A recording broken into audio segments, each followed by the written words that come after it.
Hello, everybody. Welcome to Shyam's Story Time. Are we all ready to listen to the next episode of King Vikramaditya?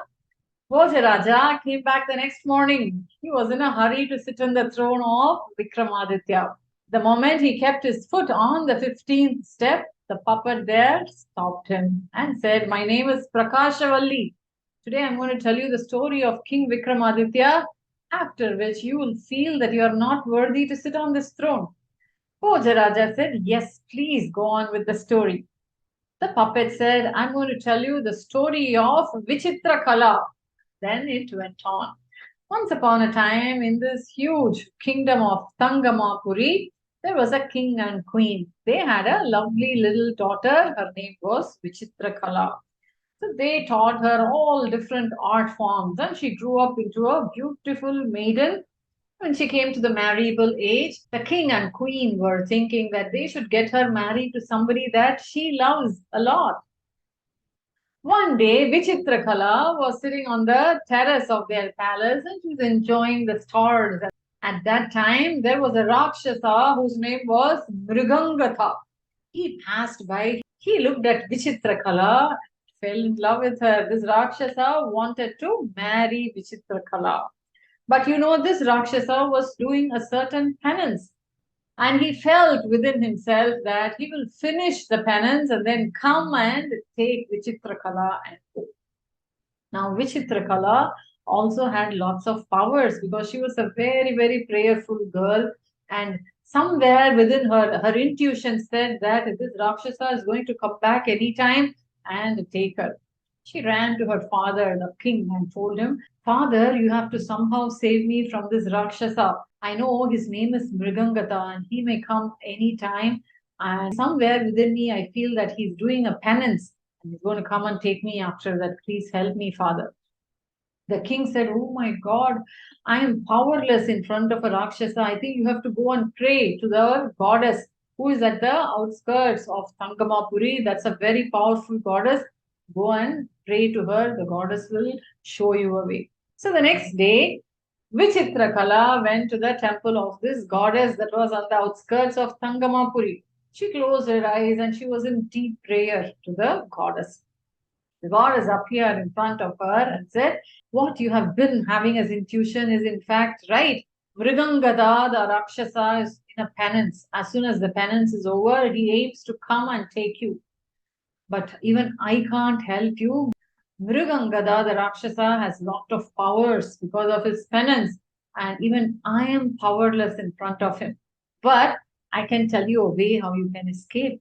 There is a king named King Vikramaditya. He rules from the city of Ujjain. You please go to that city and seek his help. Vikramaditya is sure to help you." Vichitrakala was very happy. At least there is one soul that can help her because she wanted to somehow find a means to escape before Mrigangada finishes his penance and comes. She went to the kingdom of Ujjain. Everybody that she met were singing the praise of their king, Vikramaditya. So she disguised herself. She didn't want to go in front of the king in the same way that she was.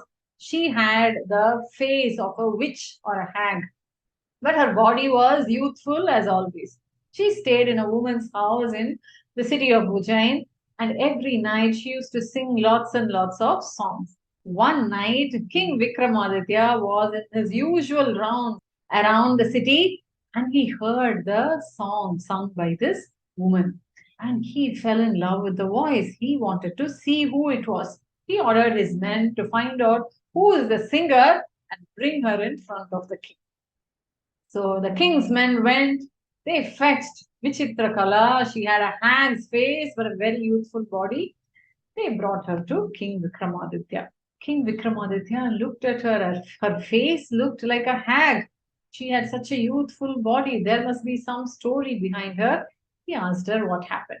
Vichitrakala explained everything. When the king asked, "Why do you have a hag's face and not your own?" He said that I'm very scared that Mrigangatha, the Rakshasa, may come anytime. I wanted to guard myself against him before I seek your help. Vikramaditya was very happy that the goddess herself has directed this woman to him. Somehow he wanted to help this woman. And all the same, his tenure in the city as the king was coming to an end. Very soon, he had to go into the forest for 6 months. So what he did, he asked Vichitrakala to be in the protection of his own brother and minister Patti, and he cast a spell around her, so nobody can near her, but she will be safe with Patti. So Vikramaditya told her that he will return from the forest after 6 months and see what can be done about Mrigangatha. So she was staying under the protection of Patti, who was the brother and minister of Vikramaditya. Turns out Mrigangatha finished his penance and he was on the lookout for Vichitrakala. Somehow he found out that she's in the city of Ujjain. He came straight there to Ujjain. He was not able to near Vichitrakala at all. There was a spell around her. He disguised himself as a jewel merchant and he was selling bangles to all the royal women. There was one particular pair of bangles that had like the best of gems studded on them, fully made out of gold. And while he was selling them, he quoted the price of this particular pair of bangles as 1 million rupees. Even the senior most queen of Vikramaditya looked at it and thought this was too expensive. And she did not buy it, but all the royal women that were there fell in love with this particular pair of bangles. News about the jewel merchant reached the ears of Vichitrakala. She wanted to try it also. She was also somebody that loved ornaments. She wanted to try them on. So she told Bhatti, I would like to try on that particular pair of bangles which I heard a new jewel merchant is selling. So Patti came to this jewel merchant and said he would buy that particular pair of bangles because there is a certain woman in the royalty who would like to wear it. Now the jewel merchant said, no, I cannot give it to you. Whoever buys it, I want to put this on their hand by myself. That's how I generally do, especially for this one. It's a very special pair of bangles, he said. Now Patti felt something was fishy. What if he enters the chambers of Vichitrakala? Then he could abduct her. King Vikramaditya had warned him very clearly not to bring her out from his protection at all.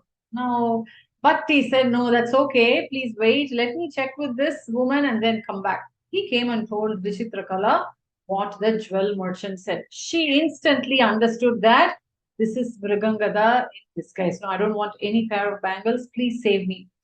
By then, it was the end of 6 months and Vikramaditya returned to the city. He straight went to Patti and asked how things were. Patti told him everything. A new jewel merchant has come. He insists that he wants to meet this royal woman and put on the bangles himself. Then Vikramaditya met with this jewel merchant and he asked him directly, are you this rakshasa Mrigangatha? Are you trying to abduct Vichitrakala? Immediately, the jewel merchant put off the disguise and he showed the original form, Mrigangatha. Vikramaditya had a huge battle with him. It was a long-lasting battle, and at the end, only with Vetal's help, Vikramaditya was able to slay this Rakshasa. The moment he was slain, Vichitrakala also put off her disguise. She got her own face instead of the hag's face.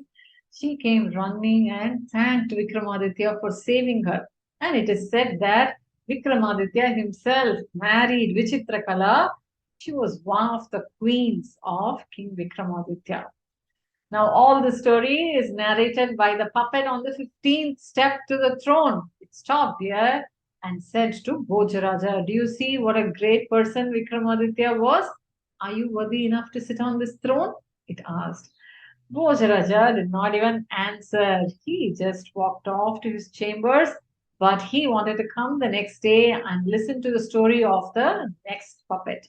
For that, you should wait for the next episode. Did you all like today's story? If you did, subscribe to my YouTube channel, Shyam's Storytime. Every week, you get to listen to 2 stories. My name is Shyamala. I'm a passionate storyteller. I will meet you in the next story. Bye-bye.